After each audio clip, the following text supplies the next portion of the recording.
नाजायज रिश्ते, नाजायज तरीके तब किसी इंसान को गुनाह की दहलीज पर लाकर खड़ा कर देते हैं, इस बात का अंदाजा नहीं लगाया जा सकता। सपने देखना, कामयाब होना, बेहतर जिंदगी पाना, यह हर किसी के लिए जायज है, लेकिन नाजायज है वो तरीके जो झूठ और फरेब की बुनियाद पर इख्तियार होते हैं। किसी और की मेहनत पर अपने उज्जवल भविष्य की कामना रखना रेत के उस महल की तरह से है जो समंदर की लहरों से कभी भी बिखर सकता है। और ऐसी ही पहेली है हमारा आज का क्राइम पेट्रोल डायल 100 का एपिसोड, जिसमें किसी एक के फरेब ने कई लोगों की जिंदगी को खतरे में डाल दिया।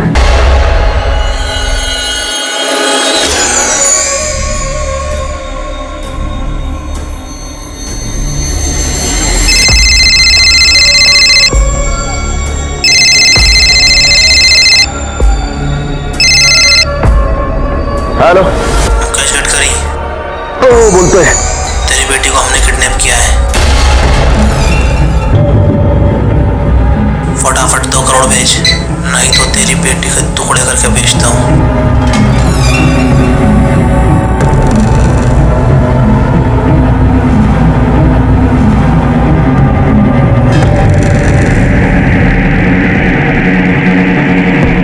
शाने सुन, तू फोन रख, समझा? और वापस इस नंबर पे फोन किया ना तो फोन के अंदर घुस के मारूंगा तुझे। ये फैशन के चोचले बंद कर, पढ़ाई पे ध्यान दे। दिन बिगड़ती जा रही है तू। क्या हुआ? अपनी लागी बेटी को संभाल, वैसे भी माहौल खराब है आजकल।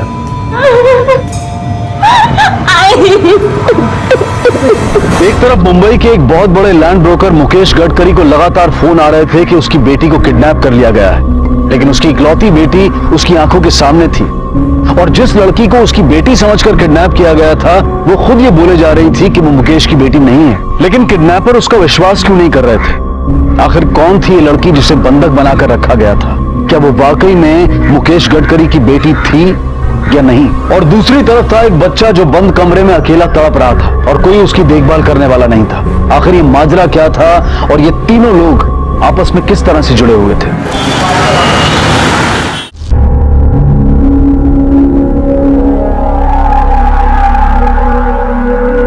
पता चला कौन लोग हैं और क्यों परेशान कर रहे हैं आपको?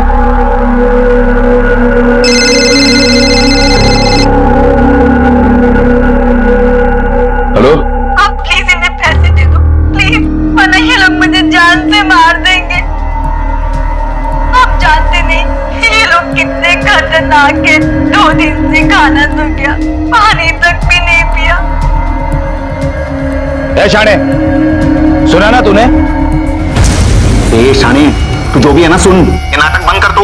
एक पैसा नहीं मिलेगा तेरे को। तेरे बाप की हराम की कमाई नहीं है, मेरी मेहनत का पैसा ही है। और एक बात सुन, अगर फिर से फोन किया ना तो जहां है ना वहीं पर। साला पागल साला। देखिए, मुझे लगता है आपको इसे सीरियसली लेना चाहिए। मैं ये नहीं कह रही कि आप पैसे दे दो, पर अगर वो अपनी बेटी नहीं है तो किसी और की बेटी तो है, उसकी जान खतरे में है। हमें पुलिस में इन्फॉर्म कर देना चाहिए।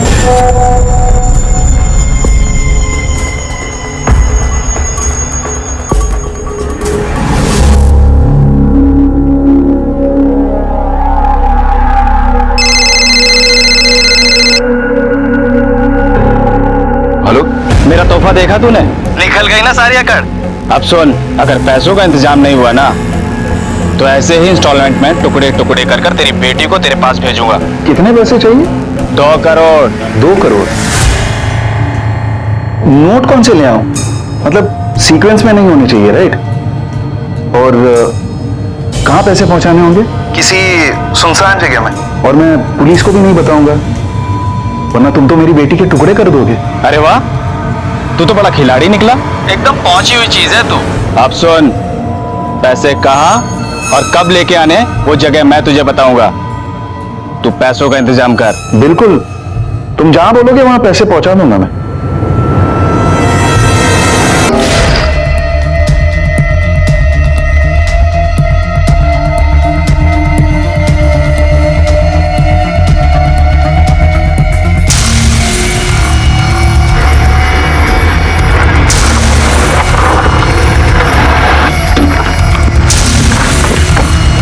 पैसे लाया? दे जल्दी। मेरी बेटी तुम दोनों के पास है ना? क्यों रे, तेरे को डाउट है क्या? नहीं, मुझे तो कोई डाउट नहीं है, पर शायद तुम दोनों को है। वही दूर करने आया हूं। मतलब?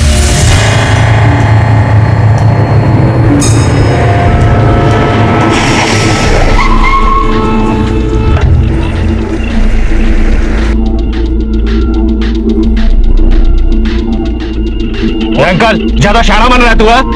जानता नहीं तो हम लोग को अभी। ए तुम लोग क्या है तुम लोग? बढ़ देगा, डाल देगा, डाल देगा, बोलता है ना मैं, डाल देगा, आगे नहीं बढ़ने का।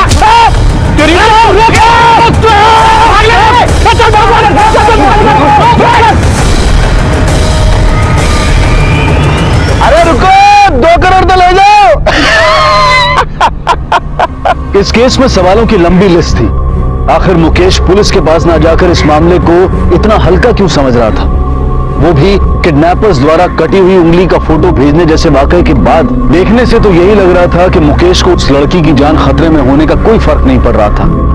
क्या मुकेश का और उस लड़की का कोई संबंध था? और दूसरी तरफ वो बच्चा कौन था जो अकेले ही तड़प रहा था, रो रहा था, खेल रहा था? इन दोनों कहानियों का आपस में कोई संबंध था भी या नहीं, और इसका अंत क्या होने वाला था वो तब सामने आता जब कोई इन सवालों के जवाब तलाश करता। लेकिन उसकी किसी को पड़ी ही नहीं थी, और इसी अनदेखी में एक दिल दहला देने वाला वाकया हुआ।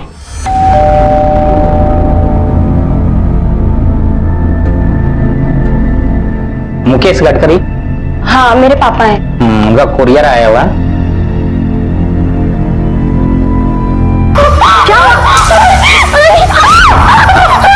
अरे काय झालं? वो चिल्ला रही हो दोनों माँ बेटी मिलकर। वही मर गया क्या जो?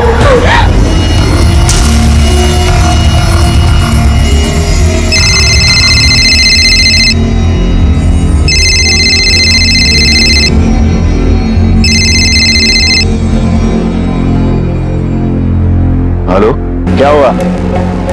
सांप सूंघ गया तेरे को? अरे तूने ही मजबूर किया है सब करने को मेरे को।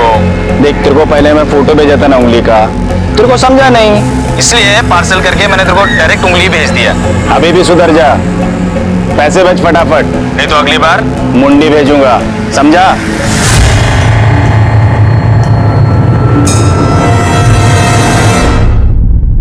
गडकरी साहब, पिछले 2 दिन से आपको रैंसम के कॉल्स आ रहे हैं और आप आवा रहे हैं हमारे पास। माना कि आपकी बेटी किडनैप नहीं हुई, लेकिन किसी लड़की की जान खतरे में है। इस बात से आपको कोई फर्क नहीं पड़ता? नहीं सर, ऐसी कोई बात नहीं। मुझे लगा कि कोई मेरे साथ मजाक कर रहा है, इसलिए। आपको किडनैपर्स लगातार 2 दिन से कॉल्स कर रहे हैं। लड़की की आपको आवाज सुनाई गई, यहां तक कि उंगलियां काट के उन्होंने भेज दी। तब भी आपको ये लगता है कि वो मजाक कर रहे हैं? अगर आपकी खुद की बेटी होती तब भी आपको ये लगता है कि मजाक कर रहे हैं? आपकी लापरवाही की वजह से एक लड़की की जान खतरे में। Do you understand? Sorry sir, पर मैंने इतना सब कुछ सोचा नहीं। यही प्रॉब्लम है, ज्यादातर लोग अपने जिम्मेदार नागरिक होने का फर्ज नहीं निभाते। वो नंबर बताइए जिससे आपको फोन आया था। सर, वो हमेशा अलग अलग नंबर से फोन करता था। मला वाटलं कोई मजाक कर रहा है, इसलिए मैंने नंबर सेव नहीं किया। पर हाँ, ये वो नंबर है जिससे लास्ट रैंसम कॉल आया था। यांचा मोबाईल सर्व्हरचा टाका आणि यांचे कॉल रेकॉर्ड्स में काढा। अब अगर आपको किडनैपर्स का फोन आता तो आप सबसे पहले हमें इन्फॉर्म करेंगे, समझा? हो साहब। राणे, ट्रेस करो वो कुरियर कहां से और किसने भेजा। सर, मुझे लगता है कि हमें मुकेश के ऊपर भी नजर रखनी चाहिए, क्योंकि हो सकता है कि वो ये लापरवाही जानबूझकर कर रहा हो।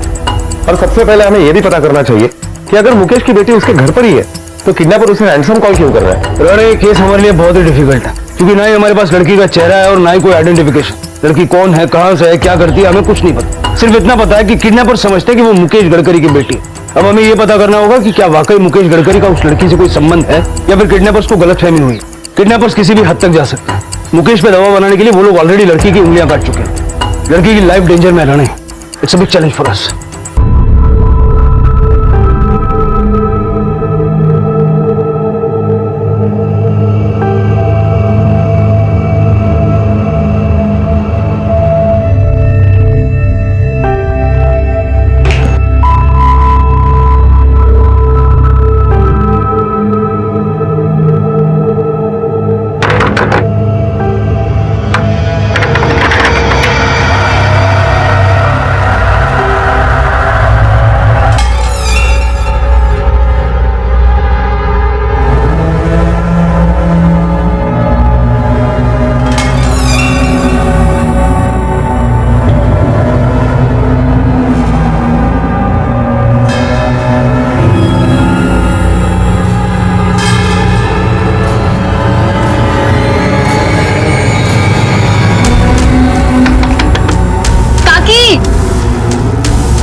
निशा काकी आपने मिथिला को देखा क्या?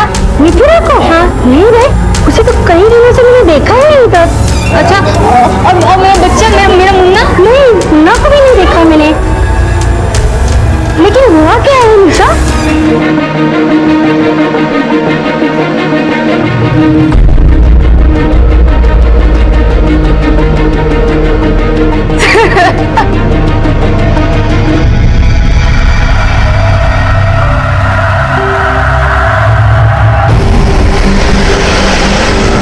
क्या ये पार्सल तुम्हारे सेंटर से कुरियर किया गया?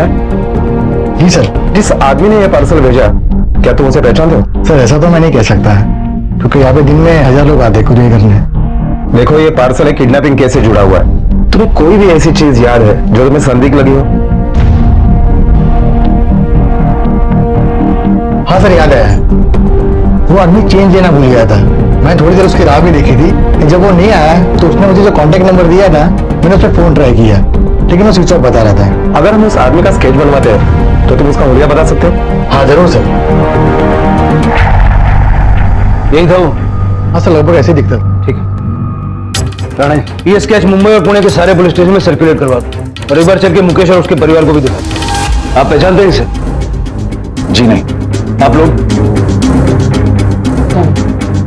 जरा गौर से देखिए, किडनैपर्स में से ये एक है। सर मैं सच कह रहा हूं, मैंने पहले इसे कभी नहीं देखा। मुकेश जी, आपके हिसाब से किडनैपिंग के साथ में आपकी कोई लिंक नहीं, फिर लोग बार बार रैंसम के लिए आपको कॉल क्यों कर रहे हैं? क्यों उसको आपकी बेटी बता रहे हैं? है कौन वो लड़की? सर मुझे नहीं पता, मैं खुद परेशान हो चुका हूं।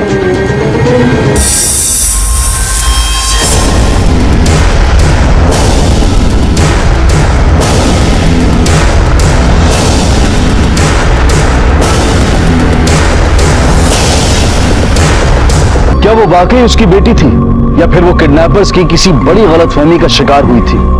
और वो बच्चा जो मुंबई की एक चौल के कमरे में बंद था, वो अचानक कहां गायब हो गया था? उसकी मां निशा बच्चे को किसी मिथिला के पास महफूज छोड़कर गई थी। कौन थी ये मिथिला और इस वक्त कहां थी? क्या उसी ने बच्चे को गायब किया था या फिर बच्चा और मिथिला किसी अनहोनी का शिकार हो चुके थे?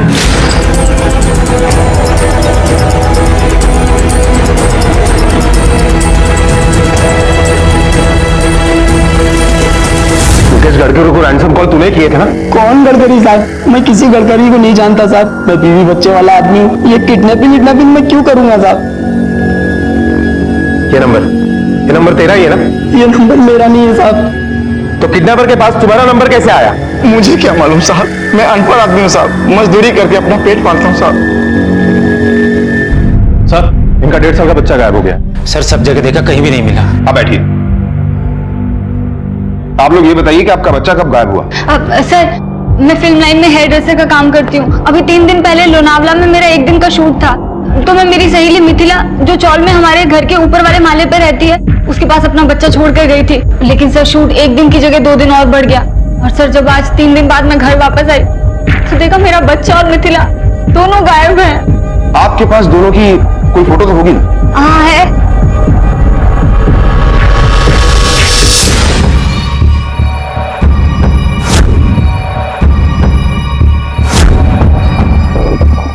कहीं ऐसा तो नहीं कि आपके बच्चे को मिथिला ने किडनैप किया? आप लोगों के पास कोई रैंसम की कॉल तो नहीं आई ना? सर हमारे बच्चे को अगवा करके किसी को क्या मिलेगा? हम कोई अमीर आदमी नहीं है। वो तो मुन्ने को बहुत प्यार करती थी। क्या लाई? ये देखो, कपड़े भी लेकर आई हूँ। पागल है क्या तू? हाँ, इतना खर्चा करने की क्या जरूरत है? ओफो, मेरे और बाबू। सर, मिथिला तो मुन्ने को अपने बच्चे की तरह मानती थी।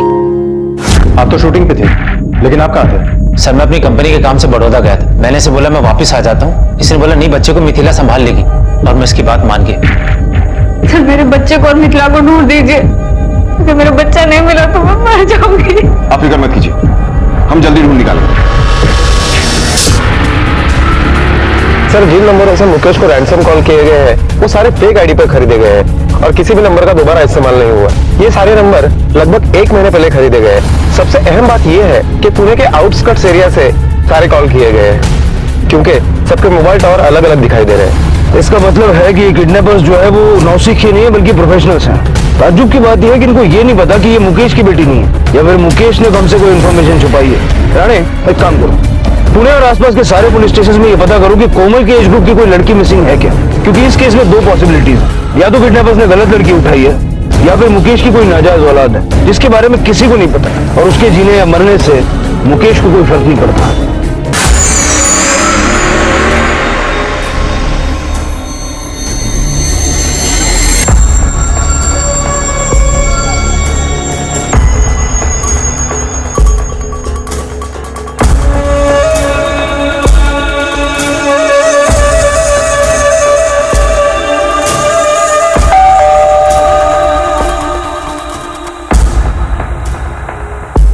मधुरा कहाँ है? ऐसा तो किसी को नहीं देखा साहब, पर पता करता हूँ मैं इसके बारे में। जल्दी कर ले अब्दुल, लड़की अभी भी उनके कब्जे में है। हाँ साहब। सर, हमने पूना और उसके आसपास के सभी पुलिस स्टेशन में इंक्वायरी की, लेकिन 3 दिन पहले कोमल के एज ग्रुप की किसी भी लड़की की कोई मिसिंग कंप्लेंट दर्ज नहीं है। मुकेश की इंक्वायरी में कुछ सामने आया? सर, उसके कॉल रिकॉर्ड हमने दोबारा से चेक किए। किडनैपर के अलावा मुकेश की कॉल रिकॉर्ड में ज्यादातर उससे बिजनेस से रिलेटेड ही कॉल्स किए गए। पर हाँ, एक हेमा नाम की औरत का नंबर मिला है जिस पर मुकेश की अच्छी खासी आउटगोइंग और इनकमिंग कॉल्स है। हेमा?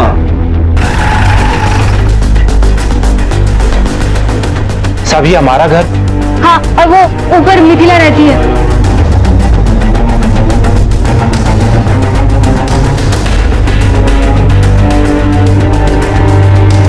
तावड़े साहब, इस घर की अच्छी तरह से तलाशी लो।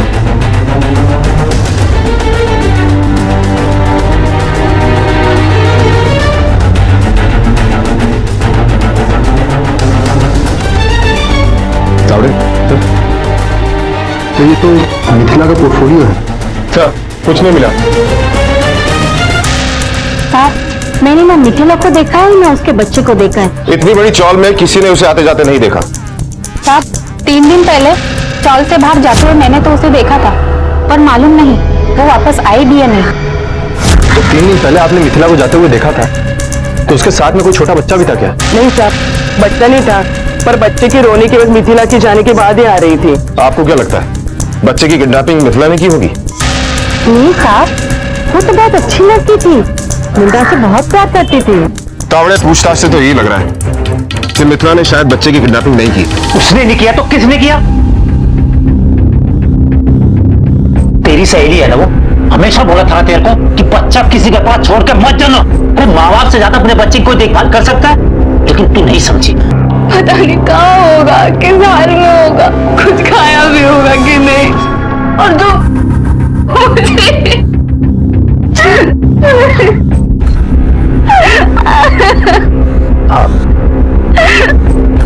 मिस्टर गडकरी, ये हेमा कौन? कौन? हेमा सर, मैं इस नाम से किसी को नहीं जानता। चलिए मैं बता देता हूँ हेमा कौन है। हेमा वही है जिससे आप घंटों फोन पे बातें करते हैं, हफ्ते में 4-4 दिन उसके घर जाते हैं। इसका गवाह है उसकी बिल्डिंग का सीसीटीवी। अब याद आया हेमा कौन है? अब ये बताओ कि उसके साथ तुम्हारा रिश्ता क्या है? सर, हम दोनों के बीच संबंध है, मतलब हमारी शादी नहीं हुई, पर वो मेरी बीवी की तरह ही है। उससे तुम्हें एक बेटी भी है। कहीं तुम्हारी यही बेटी तो किडनैपर्स के पास नहीं है? सोसाइटी के डर से तुम ये कबूल नहीं करना चाहते, तुमने ये बात हमसे भी छिपाई, क्योंकि ये बेटी तुम्हारी जिए या मरे तुम्हें कोई फर्क नहीं पड़ता। भाई साहब, फर्क पड़ता है, मैंने चेक भी किया। मधुरा सेफ है लोनावला में अपने हॉस्टल में, और वो सिर्फ 12 साल की है। सर, हमने क्रॉस चेक किया, मुकेश सच बोल रहा है। उसकी बेटी मधुरा लोनावला के एक हॉस्टल में ही है, उसकी उम्र 12 साल की है। सर, हमने अपने तरीके से भी मुकेश से पूछताछ की, लेकिन कुछ खास हाथ नहीं लगा। मैं सच बोल रहा हूँ, हेमा और मेरी बीवी कालिंदी के अलावा मेरी जिंदगी में कोई दूसरी औरत नहीं है साहब, और कोमल और मधुरा ही मेरी बेटियां हैं।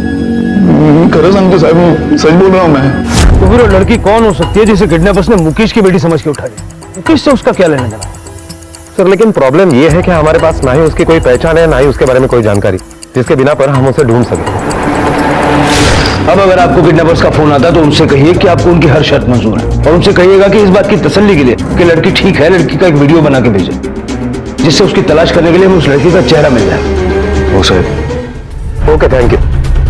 सर, जिस लड़की की मिसिंग कंप्लेंट दर्ज हुई है उसका आइडेंटिफिकेशन हो गया है।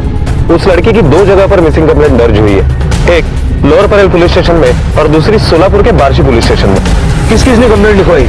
सर मुंबई के लोअर परल पुलिस स्टेशन में जिस लड़के ने कंप्लेंट दर्ज की है उसका कहना है कि वो उस लड़की की पड़ोसन है, और बार्शी के पुलिस स्टेशन में जिस औरत ने कंप्लेंट दर्ज की है उस औरत का कहना है कि वो उसकी माँ है।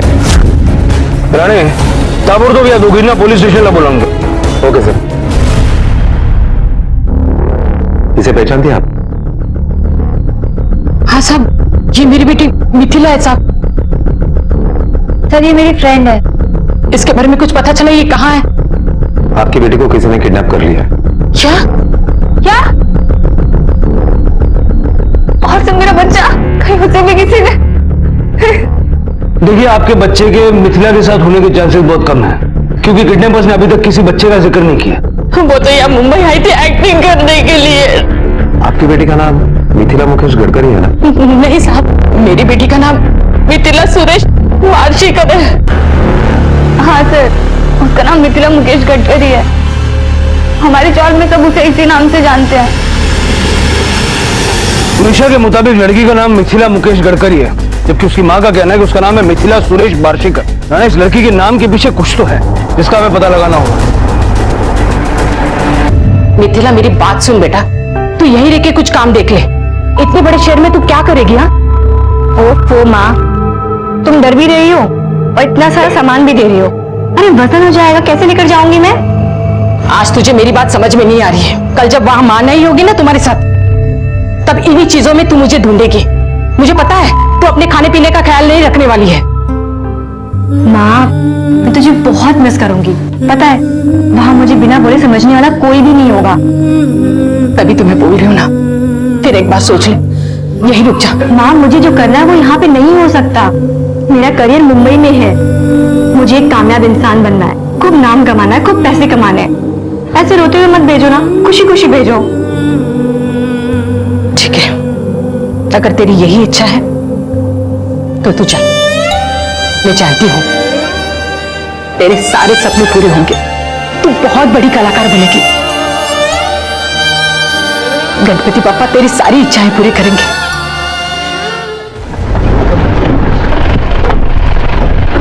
हाँ साहब, ये लड़की मिथिला मुकेश गडकरी के नाम से मेरे यहीं पे रहती थी भाड़े से। सब ये मेरा घर है, यहीं पे रहती थी वो सब। और ये देखिए, ये एग्रीमेंट जो है ना भाड़े का, उसमें यही नाम है। ये मिथिला लड़की कैसी है? सब बड़े बाप की औलाद है, कैसी रहेंगी? थोड़ी लापरवाह है और भाड़ा भी टाइम से नहीं देती थी, लेकिन मैंने उसको कभी कुछ बोला नहीं। क्यों? सब मुकेश गडकरी की लड़की है, बड़ा आदमी है वो। इस लड़की को पहचानते हो?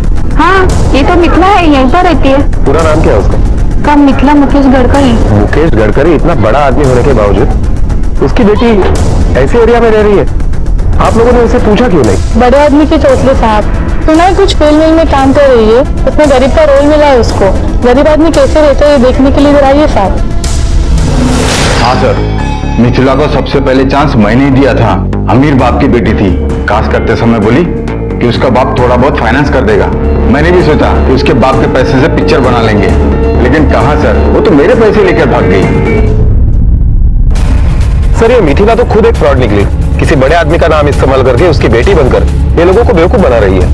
लेकिन उसने ये नहीं सोचा कि ये खेल उसे कितना महंगा पड़ सकता है। हो सकता है कि किडनैपर को भी यही लगा हो और इसीलिए उसने उसे उठा लिया और रैंसम कॉल गडकरी को करने लगा। अजीब बात यह है कि मिथिला और निशा के बच्चे के गायब होने की किसी को भनक तक नहीं लगी। सर मेरे गले से एक बात नहीं उतर रही है कि मिथिला यूं ही मुकेश गडकरी का नाम यूज नहीं करेगी। मुझे तो लगता है इन दोनों में जरूर कोई संबंध है। मुकेश गडकरी क्यों? शहर में और भी तो बड़ी हस्तियां हैं। वहिनी, मिथिलाने तुम्हाला मनी ऑर्डर पाठवली आहे। हे घ्या, याच्यावर अंगठा लावा।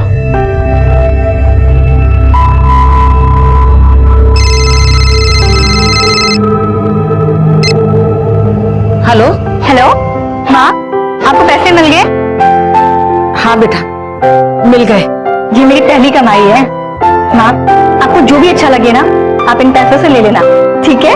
ठीक है बेटा, तू हमेशा ऐसे ही खुश रहे। मैं चाहती हूँ कि तू बहुत बहुत तरक्की करे। मेरा आशीर्वाद हमेशा तेरे साथ। अपना ख्याल रखना। आप भी ध्यान रखना। सर, सुशीला साहब, मेरी बेटी का कुछ पता चला? देखिए, अभी तक तो कुछ पता नहीं चला, लेकिन आप चिंता मत कीजिए, जल्दी पता चल जाएगा। आप किसी मुकेश गडकरी को जानती है? मुकेश गडकरी? कांदुली ठाकुर कॉम्प्लेक्स में रहते हैं, जमीन खरीदवाना बिकवाना वो काम करते हैं, ब्रोकर है। हाँ साहब, मैं जानती हूँ उनको। मैं 10-12 साल पहले मुकेश साहब के यहाँ काम करती थी साहब। 2 साल मैंने उनके यहाँ काम किया है, लेकिन मेरे मर्द ऑफ होने के बाद मैं गांव वापस चली गई। मिथिला तब कितने साल की थी? 10-11 साल की होगी साहब। इसका मतलब है कि मिथिला ने बचपन में ही मुकेश गडकरी का नाम, उसकी इज्जत और उसका रुतबा देखा था, जिसका उसने फायदा उठाना चाहा जब वो एक्ट्रेस बनने के लिए मुंबई आई। लेकिन उसकी यही सोच उसको भारी पड़ी, क्योंकि बाकी लोगों के साथ साथ किडनैपर्स ने भी यही समझ लिया कि वो मुकेश गडकरी की बेटी है।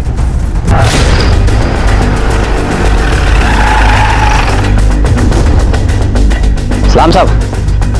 साहब, जिस आदमी की स्केच दी थी आपने, वो आदमी रेड लाइट एरिया में दिखा है और किसी लड़की को बेचने की बात कर रहे हैं। और हाँ साहब, उस लड़की के हाथ की उंगलियां भी कटी हुई हैं। सलाम साहब। इसका मतलब है कि किडनैपर्स को पता चल गया कि मिथिला मुकेश गडकरी की बेटी नहीं है, और अब वो मिथिला को बेच के जितना पैसा हाथ लगे कमाना चाहते हैं। राणे, तैयारी करो, अब की बारी लोग बचने नहीं चाहिए। Okay sir. तुम्हारी चौल की एक औरत निशा का बच्चा गायब है, तुम्हारी दुकान चौल के एंट्री पर है। क्या तुमने किसी को बच्चा ले जाते हुए देखा है क्या? नहीं साहब, ऐसा कुछ नहीं देखा, मगर साहब उसको एक बार जरूर खटकी है। कौन सी बात? वो निशा की पड़ोसी ना उर्मिला काकू, उनका कोई बच्चा नहीं है। वो दिन वो बच्चे का सामान, डायपर, खाने पीने की चीजें लेकर गई।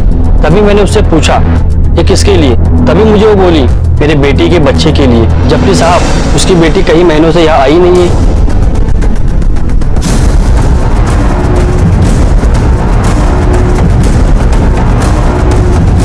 गलती नहीं होनी चाहिए राणे, वो लड़की हमें किसी भी हाल में मिलनी चाहिए। पोजीशन ले लो।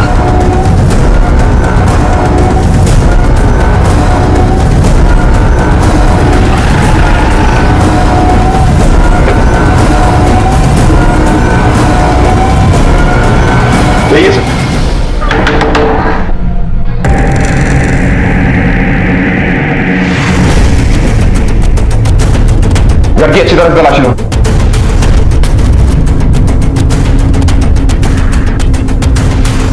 उठाओ इन सबको। सर, ये खिलौने मिले। चल बता, बच्चे को कहां छुपाया है? साहब, कौन सा बच्चा और आप किस बच्चे की बात कर रहे हैं? साहब, मैं कुछ समझा नहीं। तावड़े, सर समझा इसे। ये देख तेरे कॉल रिकॉर्ड। सुरेश मिश्रा नाम के आदमी से तू लगातार बात करता है, जानता है ना वो क्रिमिनल है, चाइल्ड ट्रैफिकिंग की केस में वो वांटेड है। और जब से निशा का बच्चा गायब हुआ तब से तो उस वांटेड सुरेश मिश्रा से लगातार टच में है। अब आगे की कहानी तो खुद बताएगा, क्योंकि अगर हम तेरे से पूछेंगे तो बड़ा अफसोस होगा तुझे बाद में। बोल।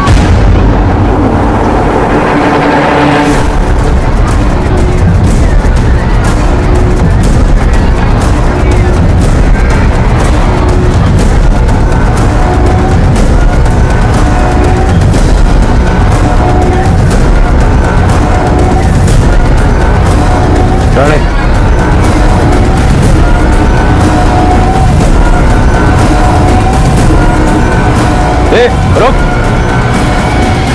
शक्ल देगा इसकी। कौन है तू? तेरे को क्या मतलब? पुलिस।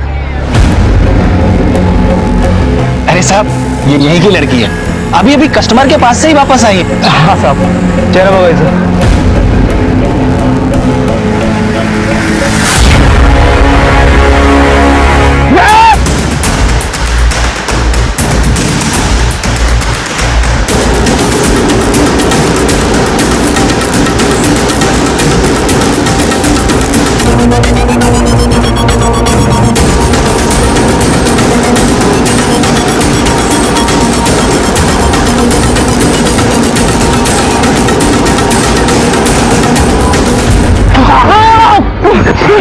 लड़की को किडनैप करेगा?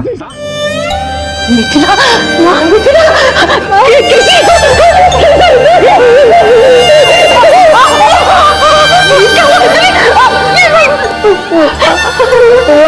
माफ कर कामयाब इंसान मजने के सिर दिमाग भी मैंने मुकेश गडकरी का नाम ले लिया और झूठ बोलने की ये सजा पाई।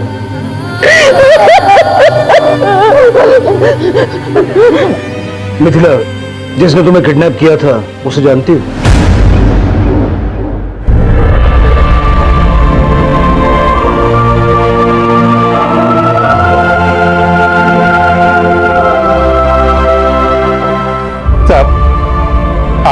बहुत धन्यवाद। आपकी वजह से हमारा बच्चा हमें मिल गया।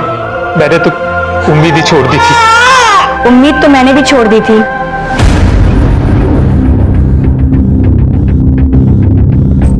मिथिला, पर वो कहते हैं ना, उम्मीद पे दुनिया कायम है। और आपको थैंक यू नहीं, सॉरी बोलना चाहिए। मैंने मिथिला को उठाया था। वो तो तेरी बीवी की सहेली थी ना, तुम्हारे घर में मदद करती थी, तुम्हारा बच्चा संभालती थी, फिर क्यों किया तुमने ऐसा? क्योंकि वो मुकेश गडकरी की बेटी थी। मुझे लालच आ गया था जल्दी पैसा कमाने का, इसलिए उस दिन मुझे मौका मिला। और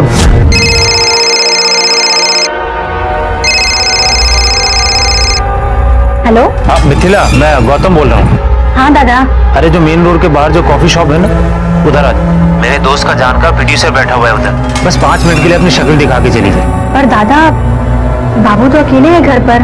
थोड़ी देर की बात है, बाहर से दरवाजा बंद करके आ जा। अरे इतनी बड़ी अपॉर्चुनिटी नहीं मिलेगी तुझे। अच्छा ठीक है। मेरे लोगों ने उसे उठा लिया। अच्छी जिंदगी जीना सबका हक है, लेकिन किसी दूसरों के पैसों पे नहीं, गुनाह के रास्ते पे चल के नहीं। और अगर ये बात तेरी समझ में आ गई होती ना, तो इस वक्त तो अपने बीवी बच्चे के साथ होता। अब जेल में सड़। सर एक मुकेश गडकरी का नाम इस्तेमाल करने की धोखाधड़ी ने मिथिला के जीवन को खंडित कर दिया, और गौतम के अपने परिवार को गलत तरीकों से अच्छा जीवन देने की धारणा ने उसे अपने परिवार से दूर रहने की सजा इनाम में दिलवाई। गौतम को मिथिला को अगवा करने के लिए और निशा के पड़ोसियों को उसके बच्चे को अगवा करने और बेचने के लिए गिरफ्तार किया गया। फिलहाल ये सभी जुडिशियल कस्टडी में हैं। याद रखें, सफलता का कोई शॉर्टकट नहीं होता है, ये सिर्फ और सिर्फ मेहनत और ईमानदारी से नसीब होती है। इसी विचार के साथ अब मैं अनूप सोनी आपसे विदा लेता हूं। फिर मुलाकात होगी अगले एपिसोड में एक और चौंका देने वाले केस के साथ।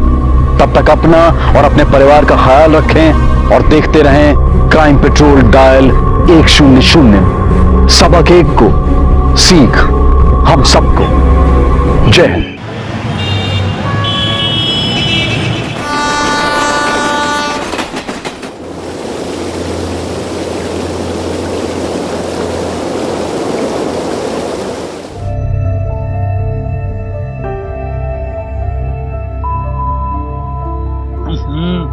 अरे करुणा बेटा, चाह गार झाली। अरे ठंडी होगी चाय, दूसरी चाय दे।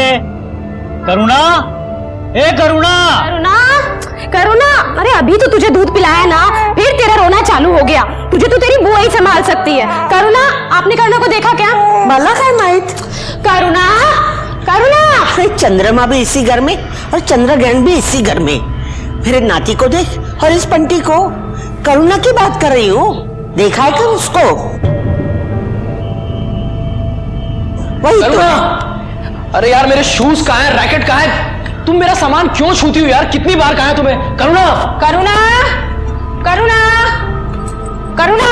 ये कमला भी ना छुट्टी लेनी है तो एक दिन पहले नहीं बोल सकती। करीपत्ता कुठे ठेवला? करुणा, करुणा, करुणा, करुणा, करुणा। करुणा कहाँ गई? मेरी चाय ठंडी हो गई, कब से आवाज दे रहा हूँ मैं। पता नहीं कहाँ चली गई वो। करुणा, अरे क्यों करुणा करुणा करके चिल्ला रहे हो? हाँ, पूरा घर सर पे उठा लिया है, लेकिन वो एक है जो पलट कर जवाब दे। जवाब तो तब देगी ना जब वो घर पे होगी। वो घर पे नहीं है। अगर अभी थोड़ी देर पहले तो चाय देके गई मेरे को, वो मैं गुठे गली थी वो। आई हाँ, याद आया, वो शायद रोहन को स्कूल लेने गई है। सुबह मेरे को बोली वो। भाभी मुझे पता है इसको संभालना कितना मुश्किल का काम है, पण मी ठरवलंय अब से तेरा सिर्फ 2 काम, एक तो इस राजकुमारी को संभालना और दूसरा आराम। आणि हो, रोहनची काळजी पण करू नकोस। तो उसको स्कूल बस तक छोड़कर भी आऊंगी और लेकर भी आऊंगी। तो बहुत अच्छी है। रोहन की बस का टाइम तो कब का हो गया है? उसको लेने गई तो आती होगी। आ गया। अरे आ गया है तो। रोहन, तू अकेला है? तेरी अत्ते कहाँ है? हाँ, वो तो स्टॉप में आ ही नहीं थी।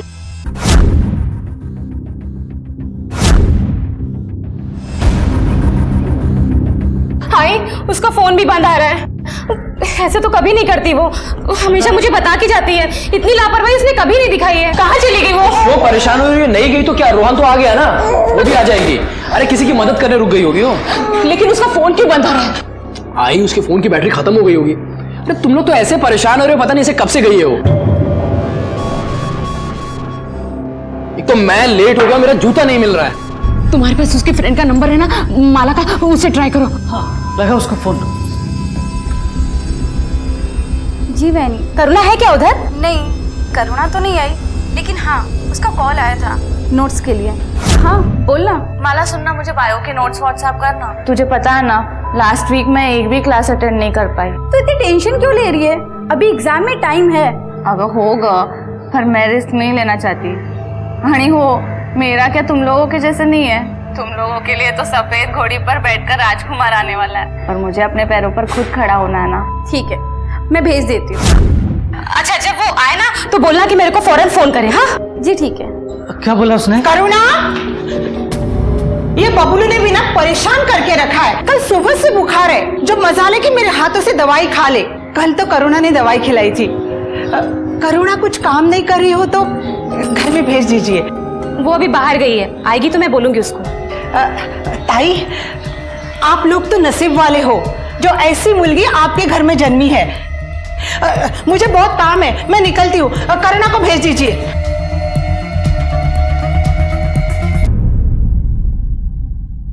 क्या बोल रही है? अभी तक नहीं लौटी वो? बाबा गए उसको ढूंढने। अरे अंकल, आप कहाँ जा रहे हैं? यहीं, चलिए घर छोड़ देता हूँ। आइए बैठिए। एक मिनट अंकल, हाँ? ये डब्बा जरा पकड़ लेना प्लीज। है अंकल, चुपचाप बैठे हैं, कोई टेंशन है क्या?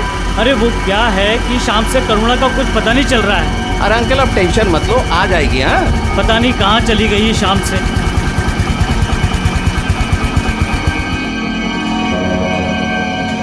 अच्छा थैंक यू बेटा, ये लो। आप टेंशन मत लो, आ जाएगी। हाँ, करुणा शाम से घर से गायब थी। रात ढलने को थी और अब तक उसका कुछ पता नहीं चला था। जब एक जवान बेटी घर से गायब होती है तो उसके माता पिता पर क्या बीतती है, ये सिर्फ वही समझ सकते हैं जिनके घर में बेटियां हैं। नमस्कार, आदाब। क्राइम पेट्रोल डायल 100 में आप सबका स्वागत है। आप सोच रहे होंगे कि करुणा कौन है। करुणा अपने परिवार की लाडली है। वो धुरी है जिस पर उसके पूरे परिवार की दुनिया घूमती है। वो बेटी है जो बेटी होकर भी अपने पिता को माँ की याद दिलाती है, अपनी माँ की सहेली बन जाती है, तकलीफें सहकर भी सिर्फ मुस्कुराती है। हे देवा, कुटे गेली। जवान लड़की है, कहीं ऊंच नीच ना हो जाए, जल्दी आ जाए बस। तुझे क्या लगता है कोई उसे भगा के लेके गया? उसके साथ कोई कुछ गलत करेगा? अरे कुछ नहीं होगा उसके साथ गलत। अरे जैसी शक्ल है ना उसकी, उसके साथ कुछ गलत करने के तो बहुत दूर की बात, उसको देख के ही उसे उल्टी हो जाएगी। अरे बोलने से पहले कुछ सोचने का काम है कि नहीं तेरा? आई है, तुझे उससे कोई लगाव नहीं है माना, पर तेरे बेटे की बेटी है वो। अरे ये सोचकर तो चुप रह सकती है ना तू? हाँ हाँ, मुझे चुप करा दे, लेकिन दुनिया की बात वो तो चुप नहीं रहेगी ना। हाँ, 10 पीढ़ियों में ऐसी बदसूरत लड़की पैदा नहीं हुई है जो तूने पैदा की है, समझा? वो तो मैं तेरा और तेरे बाप का मुंह देख के चुप बैठी, नहीं तो मेरा तो मन करता था जैसे ही पैदा हुई ना उसको गला घोट कर मार दूं। बस अब तक गप बस आई, एक वाक करने को बोली तू। अब बस करा ना, हम पहले से इतना परेशान हैं और अब तू। सुनिए, चलिए पुलिस स्टेशन चलते हैं। हाँ हाँ, जाओ पुलिस स्टेशन जाओ, वही अभी बाकी था। बाकी लड़कियों के लिए बारात आती है दरवाजा में, हमारे बेटी के लिए पुलिस आएगी। बस इतना ही रह गया था अभी।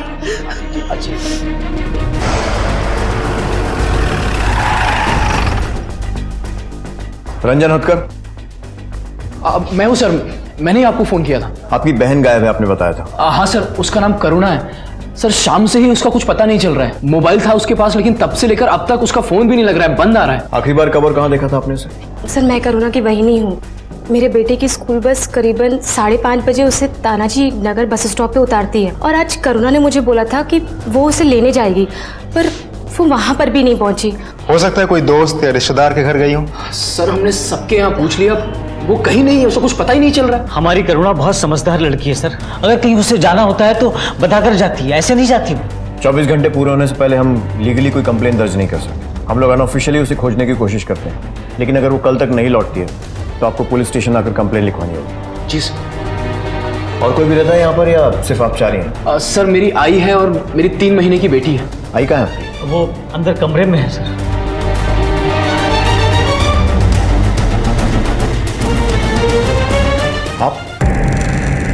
आप तो वही है ना जो उस दिन? साहब देखिए, धीरे बोलिए।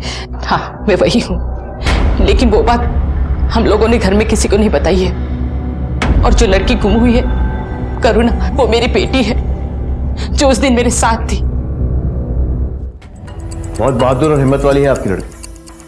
आजकल के जमाने में जब किसी का बुरा देखते हुए लोग आंखें नीचे करके चले जाते हैं, ऐसे में पहले उस लड़की को बचाना और फिर उस गुंडे के खिलाफ रिपोर्ट लिखवाना, हम सब हैरान थे उसकी हिम्मत देखकर। सर मैं नहीं डरती किसी से, और गलत से तो बिल्कुल नहीं। सर मैं अदालत में उसके खिलाफ उसके सामने गवाही दूंगी। ये भी हो सकता है कि उस गुंडे मुख्तार का ही काम हो। उसे पता तो लग गया था कि करुणा उसके खिलाफ गवाही देने वाली है। हो सकता है उसे डराने धमकाने के लिए उठा लिया। बिल्कुल हो सकता सर। कल सुबह उसे कोर्ट से जमानत भी मिल गई थी। चलो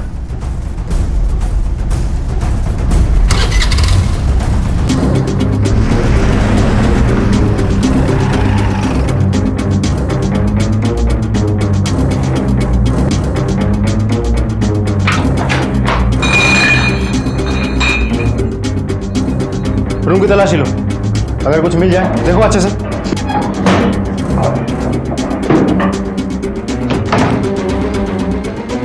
मुख्तार के इस तरह अचानक गायब हो जाने से पुलिस के लिए करुणा को ढूंढना मुश्किल हो गया था।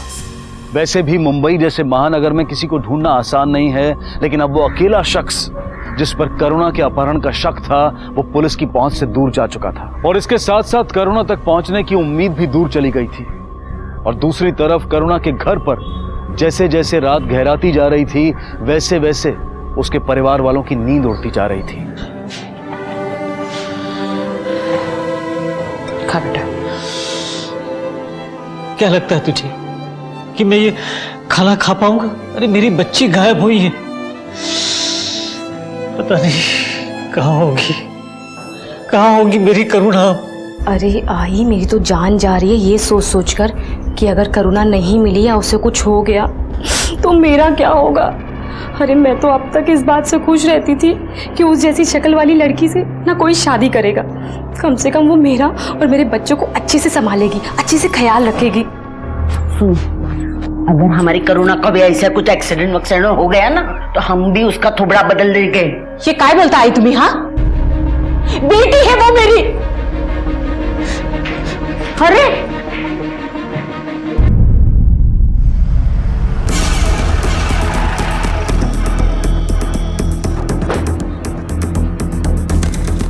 सर, करुणा के भाई आके एफआईआर लिखवा गया है। हालांकि हमारी तफ्तीश तो पहले से ही होना है।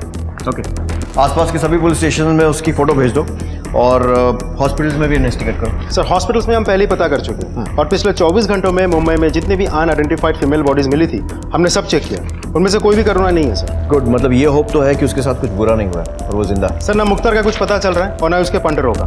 साफ पता चल रहा है कि सब के सब अंडरग्राउंड हो चुके हैं। स्ट्रॉन्ग चांसेस है कि करुणा के गायब होने के पीछे मुख्तार का ही हाथ हो। सेल फोन की लोकेशन? सर मुख्तार और करुणा के सेलफोन हमारे रडार पर हैं। मुख्तार का सेलफोन कल से स्विच ऑफ आ रहा है। उसका last known location Mira Road का है जो कि उसका अड्डा है। लेकिन करुणा के सेलफोन की ट्रैकिंग से एक बात पता चली है सर, उसका सेलफोन आज सुबह करीब 8 बजे के आसपास 5 मिनट के लिए स्विच ऑन हुआ था, पर उसके बाद स्विच ऑफ हो गया और अब तक स्विच ऑफ ही है। फोन स्विच ऑन कहाँ हुआ? सर मलाड स्टेशन के पीछे सब्जी मंडी। मलाड पुलिस से कांटेक्ट करो। अगर तिलहान है, बच्ची है भी वो, पर तुझे तो दुनियादारी समझती है ना।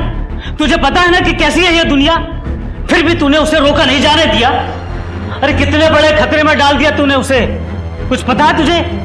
और मुझे बताना जरूरी नहीं समझा? क्या के लिए ऐसा? करुणा ने बोला था मुझे आपको दिल की बीमारी है, ये बात सुनकर आपको कुछ होना चाहिए इसलिए।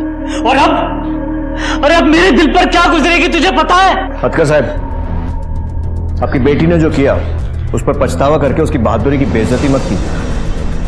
मैं जानता हूं कि दुनिया वैसी नहीं है जैसी होनी चाहिए, लेकिन अब भी हम इसमें जी रहे हैं क्योंकि आपकी बेटी करुणा जैसे लोग इस दुनिया में हैं। साहब कुछ पता चला उसके बारे में? फिलहाल नहीं, लेकिन यकीन रखिए जब तक आपकी बेटी मिल नहीं जाती हम लोग चैन से नहीं बैठे। करुणा को जानते थे आप? बहुत अच्छी लड़की थी करुणा। सबके सुख दुख में काम आती थी और पूरा मोहल्ला उसको बेटी जैसी मानता है। करुणा को आखिरी बार कब देखा था? उस दिन शाम को यही मिली थी, इसी गली में। आस पड़ोस में कोई ऐसा जो करुणा के ज्यादा ही करीब हो? करुणा तो सबके करीब है, सब जन उसे बहुत मानते हैं, लेकिन हेमलता कुछ ज्यादा ही मानती है उसे। मैं तो उसे अपने घर की बहू बनाना चाहती थी, लेकिन मेरा बेटा, उसे सीरत नहीं सूरत चाहिए थी। सो एक सुंदर सी लड़की के साथ शादी करके घर ले आया। उसके अलावा कोई और? शाश्वत ने किसी बाई को, मतलब उसकी घरवाली। जी काफी अच्छी बातचीत है मेरी अंकल से। करुणा मेरी वाइफ की बहुत अच्छी सहेली है। इनफैक्ट मेरी वाइफ की प्रेगनेंसी के दौरान करुणा ने ही सब कुछ संभाला है। आपके कैसे रिश्ते हैं करुणा के साथ? ये कैसा अजीब सवाल है सर? करुणा इस घर की बेटी है। सवाल अजीब है, लेकिन इसका जवाब जानना हमारे लिए बहुत जरूरी है। कैसे रिश्ते हैं आप लोगों के करुणा के साथ? वो आपको बताएंगे नहीं सर। बहुत दुखी रहा करती थी करुणा। कोई है उसके घर में जो दिन रात उसके मरने की दुआएं मांगता है। किसकी बात कर रही हैं? उसकी आजी। करुणा सुंदर नहीं थी सर, बदसूरत थी बेचारी। बस इसी बात की तकलीफ थी उसकी आजी को। दिन रात उसे ताने देती, हमेशा कोसा करती थी।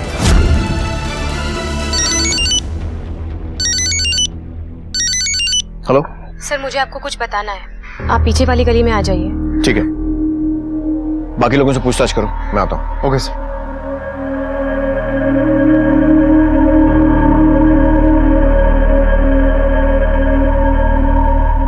आपने फोन किया था? आप? जी सर। ऐसी क्या बात थी जो आप अपने परिवार के सामने नहीं बता सकती? सर, ये एक राज की बात है जो मेरे, करुणा और मेरे हस्बैंड के अलावा कोई नहीं जानता। और सर, मैं नहीं चाहती थी कि घर में किसी भी सदस्य को इस बात का पता चले। और आपको लगता है कि इस बात का करुणा के गायब होने से कुछ संबंध है? सर, मैं यकीन तो नहीं कह सकती हूँ, लेकिन हो भी सकता है। सर, जब मैं प्रेग्नेंट थी तो मेरे हस्बैंड एक धंधे वाली के पास जाया करते थे। इसी एरिया में रहती है वो। और जैसे ही मुझे इस बारे में पता चला, मैंने करुणा को बताया। फिर करुणा मुझे वहाँ लेके गई। बहुत कोशिशें की करुणा ने उसे समझाने की, पर वो एक बार भी नहीं माने। उसने कहा कि वो मेरे पति का पीछा नहीं छोड़ेगी। इसलिए गुस्से में आकर करुणा ने उसे। और आपको लगता है कि उसी औरत ने करुणा को? सर, ऐसे लोगों का क्या भरोसा। हो सकता है बदला लेने के लिए उसने करुणा के साथ। आपके पति इस वक्त कहाँ मिलेंगे? ये सच है सर। चंद्रा की प्रेगनेंसी के वक्त मेरे कदम बहक गए थे। ये बात करुणा को पता चल गई। फिर उसने मुझसे बात की। भैया, आपको बेटी हुई है, कल को वो भी बड़ी होगी, उसकी शादी होगी, वो भी माँ बनेगी। और सोचो, अगर कल को उसका पति उसके साथ ऐसे करता है जैसे आपने वैनी के साथ किया, तो कैसे लगेगा आपको? हाँ सर, मैंने उसी वक्त अपनी बेटी के सर पे हाथ रखकर कसम खाई थी कि मैं ऐसी गलती दोबारा कभी नहीं दोहराऊंगा। मुझे नहीं पता था सर कि मेरी गलती की कीमत मेरी छोटी बहन को चुकानी पड़ेगी। कहाँ रहती है औरत?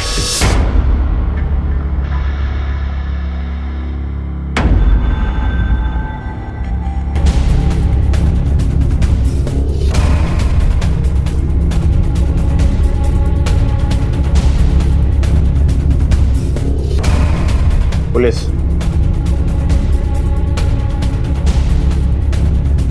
साम सच बोल रही है। मैंने उस लड़की के साथ कुछ नहीं किया। वो पहला और आखिरी दिन था जब मैं उससे मिली थी। तुम नहीं मिली होगी तो किसी और से मिलवाया होगा पैसे देकर। गुस्सा तो बहुत आया होगा ना, जब तेरे इलाके में आकर तुझे ही धमकी देकर चली गई थी वो। हाँ, मुझे गुस्सा आया था, लेकिन साहब मुझे गुस्से से ज्यादा तो डर लग गया था उस लड़की की बातों से। उसकी बातों से ऐसा लग रहा था कि वो जो कह रही है वो कर देगी। इसलिए मैंने तय कर लिया था साहब कि जब भी उसका भाई आएगा तो मैं उसे लौटा दूंगी। लेकिन उस दिन के बाद ना तो उसका भाई आया, ना उसका कोई फोन आया।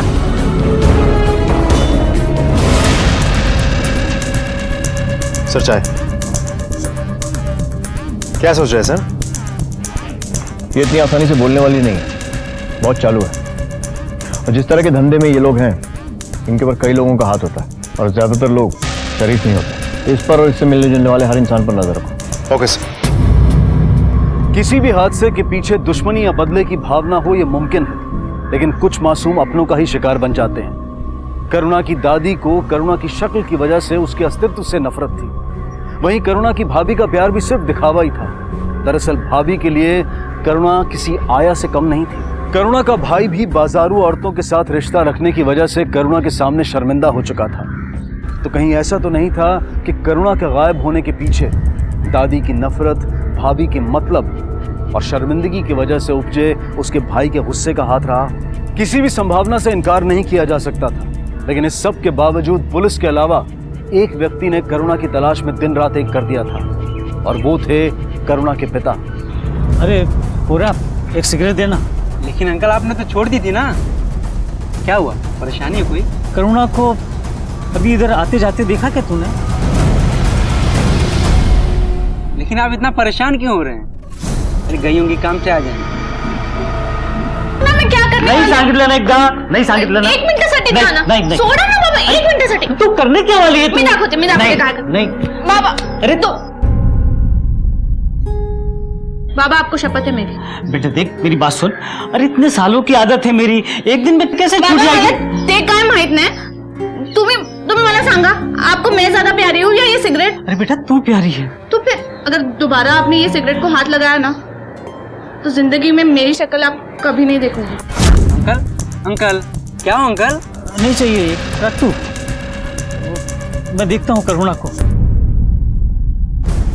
सर करुणा के बारे में जितना भी जानने को मिला है, उसे यकीन नहीं होता कि आज के वक्त भी इतना अच्छा इंसान भी हो सकता है. हमारे समाज में ऐसे लोगों की बहुत कमी है. यस सर, आई होप कि वो हमें सही सलामत मिल जाए. हेलो, कहाँ? ठीक है हम लोग पहुंच रहे हैं. निभा आई थिंक तुम्हारी विश पूरी होने वाली है. यू टर्न लो जल्दी.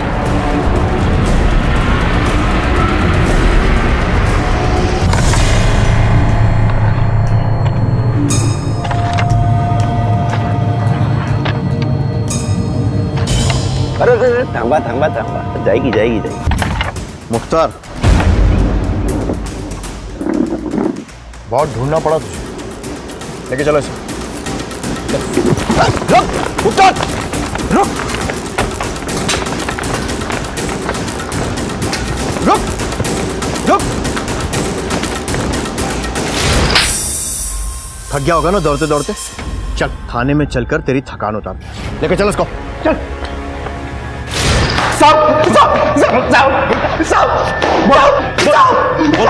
क्या क्या करुणा के साथ बोल.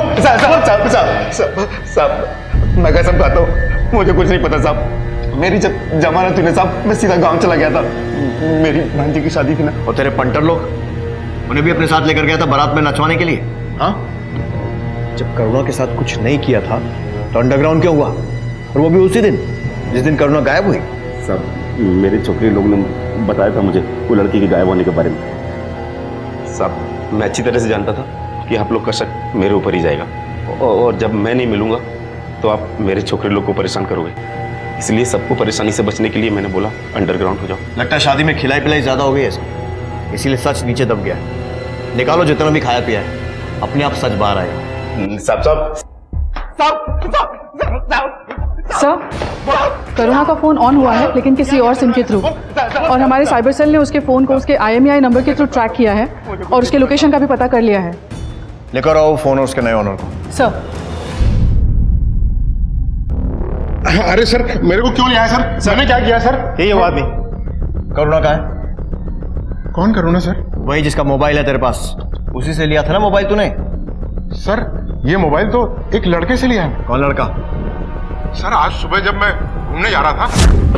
सर 2 मिनट आपसे बात करनी थी सर. मैं जयपुर से आया हूँ यहाँ पे रेलवे का एग्जाम देने के लिए, और मुझे किसी ने नशे की दवाई खिला के सारा सामान लूट लिया. अभी सिर्फ मेरे पास सिर्फ ये मोबाइल है सर. अगर आप इसको खरीद लेंगे तो मेरे पे बहुत मेहरबानी होगी सर. कितने का? सर मैंने तो 12,000 का लिया था नए में. अभी आपको जो देना दे दीजिए. अभी मेरे पास सिर्फ ये 2,000. सर ये तो बहुत कम है, मेरे को घर जाना है सर. ठीक है फिर तुम मोबाइल वापस. सर कुछ और दीजिए, 500 और दीजिए. अच्छा बस नहीं, अब 2,000 रख लीजिए आप वापस जा सकते हैं. दीजिए. चेहरा याद है उसका? हाँ सर.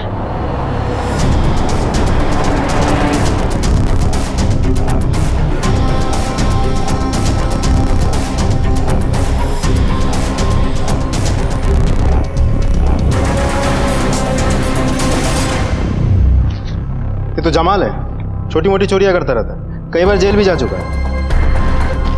लेकर आओ इसे। Yes sir. देख जमाल, अगर चाहता है ना कि तेरे बदन पर खाल बची रहे तो सीधी तरह बता दे कि क्या किया तूने करुणा के साथ।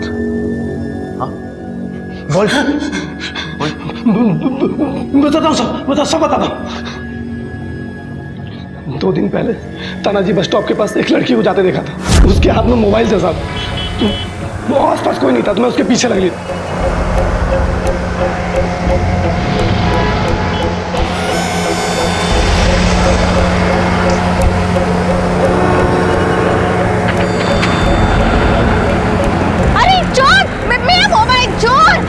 मैंने उस लड़की के साथ कुछ भी नहीं किया, अल्लाह कसम साहब, मैंने कुछ नहीं किया। जिस बस स्टॉप से करुणा गायब हुई थी और जहां से जमाल ने उसका मोबाइल फोन चोरी किया था, उस बस स्टॉप और उसके आसपास के इलाकों में पुलिस ने पूछताछ की, लेकिन कोई सुराग हाथ नहीं लगा। वक्त तेजी से बीतता जा रहा था और अब तक करुणा का कोई अता पता नहीं था। और ऐसे में पुलिस के पास एक ऐसी खबर आई जिसने जांच की दिशा को एक नई और महत्वपूर्ण संभावना दी। क्या थी ये खबर और कौन लेकर आया था उसे? सर, करुणा के घर जो बाई काम करती है वो आपसे मिलने आई है। मुझे लगता है उसके पास कुछ ऐसा है जो हमारी इस केस में मदद कर सकता है। चलो। करुणा दीदी के पड़ोस में एक ताई रहती है साहब, हेमलता नाम है उनका। उन्होंने अपने छोकरे के लिए करुणा दीदी के घर वालों से उनका हाथ मांगा था और वो लोग भी खुशी खुशी राजी हो गए थे साहब। पर जब वो छोकरे को पता चला तो उसने शादी करने से साफ इनकार कर दिया साहब। क्योंकि करुणा सुंदर नहीं थी। फिर बाद में उस लड़के ने एक खूबसूरत लड़की से शादी की और शादी के बाद दोनों की नहीं जमी। ये बात पता है हमें, हेमलता जी ने खुद बताई थी। लेकिन इसका करुणा के गायब होने से क्या लेना देना है? अरे है साहब, बच्चा होने के बाद उन दोनों की लड़ाई और बढ़ गई। वो लड़की ना तो अपने पति का ध्यान रखे, ना तो बच्चे का और ना सास का। सारा घर सब तितर बितर हो गया था। वो तो हमारी करुणा दीदी थी तो बच्चे का देखभाल करती थी और इसके लिए सारा घर करुणा दीदी का बहुत एहसानमंद रहता था।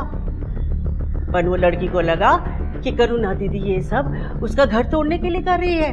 पहुंच गई एक दिन करुणा दीदी के घर और उनको टुकड़े टुकड़े करने का धमकी देकर आई थी साहब। हो सकता है उसने अपनी गलतफहमी और नाराजगी के चलते ऐसा कहा। जो कहानी तुम सुना रही हो उसमें ऐसा तो हो ही सकता है ना। एक मिनट। हेलो, क्या? कहाँ? ठीक है, हम लोग पहुंच रहे हैं। तांबे, दीपा, आप जा सकते हैं। क्यों इस एक फोन कॉल ने पुलिस वालों को चौंका दिया था? ऐसी क्या खबर मिली थी जिसे सुनकर वो दौड़ पड़े थे? क्या करुणा की तलाश अपनी मंजिल पर पहुंच चुकी थी या फिर किसी खतरनाक अंजाम पर पहुंचकर ठिठक गई थी? करुणा की सलामती की खबर के साथ माँ बाप की उम्मीदें, भाई का प्यार, परिवार के बाकी सदस्यों के अलावा पूरे मोहल्ले की अब तक मांगी गई दुआएं जुड़ी थी। क्या इन उम्मीदों, इस प्यार को जिंदगी मिलने वाली थी? क्या दुआएं सुन ली गई थी या फिर कोई ऐसा चौंका देने वाला सच सामने आने वाला था जिसकी कल्पना इनमें से किसी ने भी नहीं की थी? उसके टुकड़े टुकड़े करने की धमकी दी थी ना तूने उसे? मैडम, मुझे यहाँ लेकर क्यों आए हैं? मैंने करुणा को नहीं मारा है, मैं सच बोल रही है मैडम। मैंने नहीं मारा साहब, मैं तो सिर्फ मोबाइल छीना और उसको भेज दिया, बस इतना ही किया था। तूने सिर्फ मोबाइल छीना, लेकिन करुणा ने तुझे पकड़ लिया और शोर मचाने लगी। तू डर गया कि तू पकड़ा जाएगा और खुद को बचाने के लिए तूने उसे मार दिया। नहीं साहब, ये झूठ है साहब। साहब किसी को भी पूछो साहब, मैं अपनी भांजी की शादी में गया था साहब। साहब मुझे कुछ नहीं मालूम है साहब, मैंने कुछ नहीं किया है। तूने नहीं किया होगा तो अपने आदमियों से करवाया होगा। गवाही देने वाली थी ना तेरे खिलाफ अटेम्प्ट टू रेप में, और लंबे समय के लिए अंदर जाता तू। इसीलिए तूने उसे किडनैप करवाया ताकि उसे डरा धमका कर उसका इरादा बदल सके। लेकिन जब उसने अपना इरादा बदलने से मना कर दिया तो तेरे पास और कोई चारा बचा ही नहीं होगा सिवाय उसे मारने के, है ना? सच है ना? हाँ सच है ना? ये अंदर बंद रखो सबको और तब तक मत छोड़ना जब तक कोई अगला क्लू ना मिला।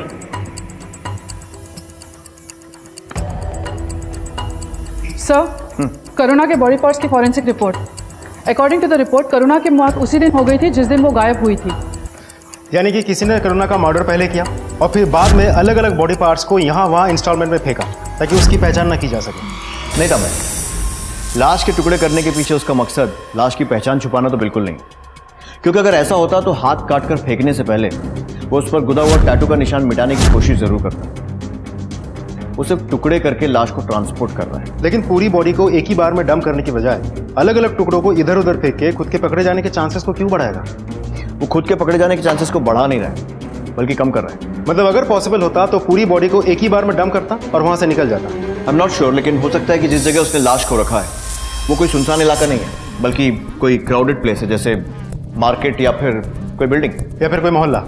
राइट। और उस जगह से लाश को लोगों की नजरों में आए बिना निकालना इम्पॉसिबल है। इसीलिए वो लाश को टुकड़ों में ठिकाने लगा रहा है। एक और बात, लाश के जितने भी टुकड़े हमें मिले सब तकरीबन एक ही साइज के हैं। जैसे हाथ के 3 टुकड़े किए गए। अब सवाल यह है कि पूरा हाथ क्यों नहीं? क्यों सर? क्योंकि जिस कंटेनर में वो लाश के टुकड़े यहां से वहां ट्रांसपोर्ट कर रहा है वो बड़ा नहीं है। ऐसा क्या हो सकता है सर? कोई भी ऐसी चीज जो चीजों को स्टोर करने या फिर कैरी करने के काम में आती है, लेकिन इतनी आम है जिस पर लोगों का ध्यान ना जाए। सोचना यह है कि वो क्या हो सकता है। कुछ भी हो सकता है सर, पॉलीथीन बैग या फिर कुछ और ऐसा ही। नहीं, अगर वो पॉलीथीन बैग या ऐसे किसी बैग में ट्रांसपोर्ट कर रहा होता तो उसे सारे टुकड़ों को एक्यूरेटली एक ही साइज में काटने की जरूरत नहीं पड़ती। जरूर कोई सॉलिड कंटेनर है या फिर कोई ऐसी चीज जिसकी लेंथ को घटाया या बढ़ाया नहीं जा सकती, और इसीलिए उस चीज के आकार के हिसाब से उसे सारे टुकड़ों को एक ही साइज में काटना पड़ता है। कॉल द टीम, एक सर्च ऑपरेशन शुरू करो। उस मोहल्ले के हर घर की तलाशी, करुणा का घर भी छूटना नहीं चाहिए। Yes sir.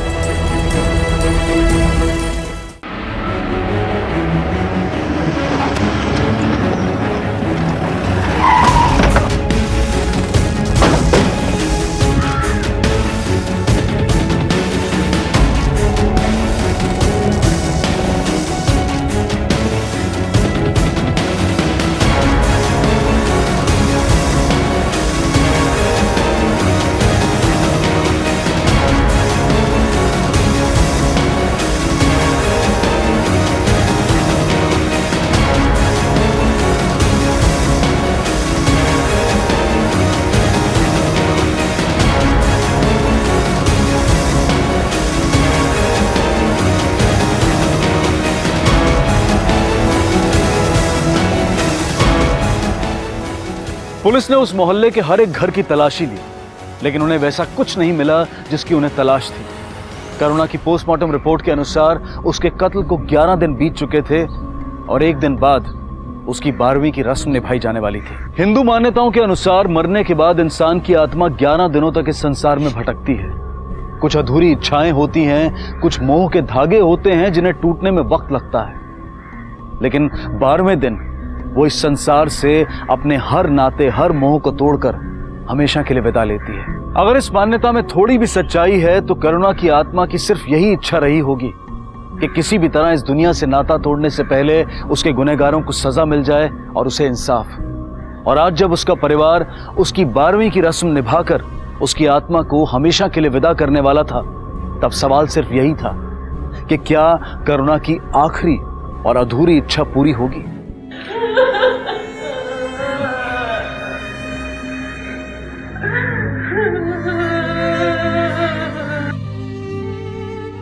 मुझे माफ कर देना बेटा, मैंने तुझे बहुत सताया, बहुत तकलीफ दी। भगवान मुझे कभी माफ नहीं करेगा, कभी।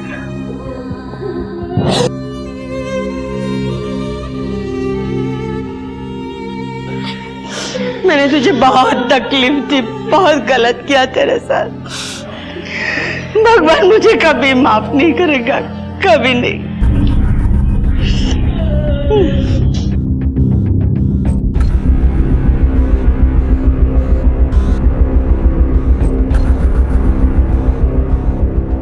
दिखाती तो तू ऐसे थी जैसे तू करुणा से बहुत प्यार करती है। हर वक्त उसके नाम की माला जपती रहती थी, और आज जब उसका 12वां है तो अब आ रही है तू सबसे आखिरी में। ऐसा नहीं हो बहनी, मैं तो शर्मा जी के घर का काम खत्म करके तुरंत ही आ रही थी, पर शर्मा जी की तबीयत अचानक खराब हो गई, तो उनको बहुत उल्टी होने लग पड़ा।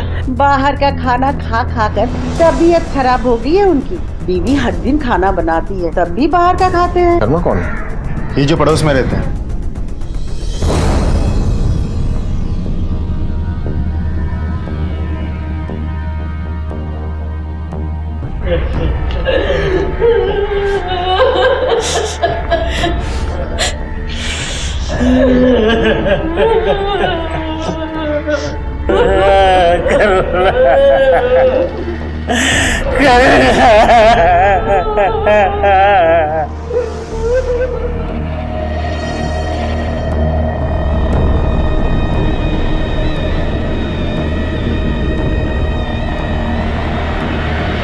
शर्मा जी, जी तबीयत खराब है फिर भी ऑफिस के लिए निकल रहे हैं? हाँ सर, वो तबीयत तो ऊपर नीचे होती रहती है, लेकिन काम करना बहुत ज़रूरी है ना सर, फैमिली के लिए। हाँ, और उसके लिए अच्छी सेहत भी ज़रूरी है, जिसका ख्याल आपकी बीवी रखती है, रोज़ टिफ़िन बना कर देती हैं आपको। जी जी सर। फिर भी आप बाहर का खाते हैं और पेट खराब करते हैं। आपका मतलब मैं नहीं समझा सर, मतलब आप क्या? नहीं, मैंने सुना है कि मिसेस शर्मा काफ़ी टेस्टी खाना बनाती हैं। हाँ। तो हम लोगों ने सोचा कि आज टेस्ट कर लेते हैं, चख लेते हैं थोड़ा सा। सर आज रहने दीजिए सर, मुझे ऑफिस के लिए लेट हो रही है, इसलिए फिर कभी सर आइए घर पे। 5-10 मिनट ऊपर नीचे तो चलता है। नहीं सर, वो आज इंपॉर्टेंट मीटिंग है सर, मुझे जाना ही बॉस से मैं बात कर लूंगा। सर आप कभी आइए घर पे, आइए। घर पे भी आएंगे, साथ में सादा भी चलेगा, साथ में लंच करेंगे सर। आप घर में लंच सर आज के लिए छोड़ दीजिए सर, अगली मीटिंग है सर। बॉस से प्लीज आज मेरी मीटिंग है सर, आज छोड़ दीजिए, आज समझ लीजिए।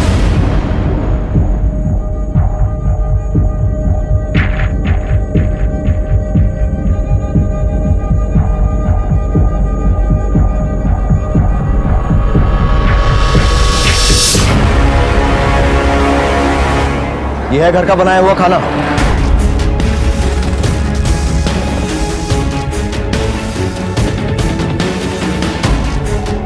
इसी कंटेनर को हम ढूंढ रहे हैं जिसमें टुकड़े ट्रांसपोर्ट हो रहे हैं।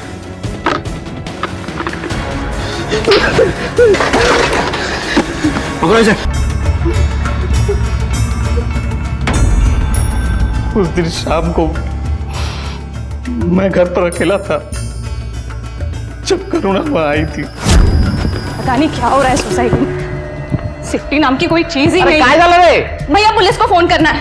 दिन नहाड़े वो आदमी मेरा मोबाइल छीन के लेके गया, और उस दिन तो वो गुंडा उस लड़की को छेड़ रहा था। शांत हो जा, शांत हो जा बेटा। लेकिन भैया मेरा फोन वो दुनिया है, दुनिया में ये सब चलते रहता है। तो और क्या करती सर? हमारे समाज में एक अकेली लड़की की क्या कीमत है ये सब जानते हैं, और उसका एक उदाहरण तो मेरे सामने पड़ा था। मेरी करुणा, ये जेल चले जाते तो मेरे बच्चे का क्या होता? मेरा घर टूट जाता, मैं बर्बाद हो जाता। उसकी लाश का पहला टुकड़ा है, और ये आखिरी दिन, ये आखिरी टुकड़ा। करुणा देखने में सुंदर नहीं थी, इसलिए शाश्वत को लगा कि अगर वो उसकी तरफ बाहें फैलाएगा तो करुणा इसे अपनी खुशकिस्मती समझेगी और दौड़कर उनमें समा जाएगी। लेकिन जब ऐसा नहीं हुआ तो उसके अहम को ठेस पहुंची और वो इस शर्मनाक हादसे को अंजाम दे बैठा, जिसके लिए कोई माफी नहीं हो सकती। जब भी कोई जुर्म होता है, खासकर महिलाओं या लड़कियों के साथ, तो उसके होने के पीछे कई तर्क दिए जाते हैं। इससे साफ जाहिर होता है कि जुर्म के लिए कोई वाजिब वजह नहीं होती। ऐसे अपराधों के लिए सिर्फ एक व्यक्ति जिम्मेदार होता है, और वो होता है खुद अपराधी और उसकी घटिया मानसिकता। मैं उसे किधर किधर ढूंढ रहा था, अनजाने में ही सही अपनी बेटी को ये पाप कंधा तो दे सका।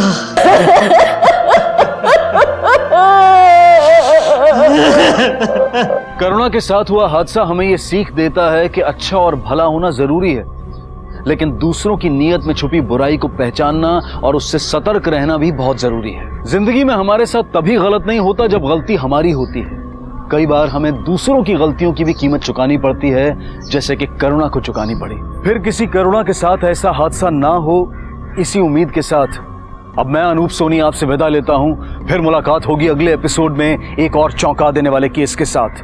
तब तक अपना और अपने परिवार का ख्याल रखें और देखते रहें क्राइम पेट्रोल डायल 100। सबक एक को सीख हम सबको।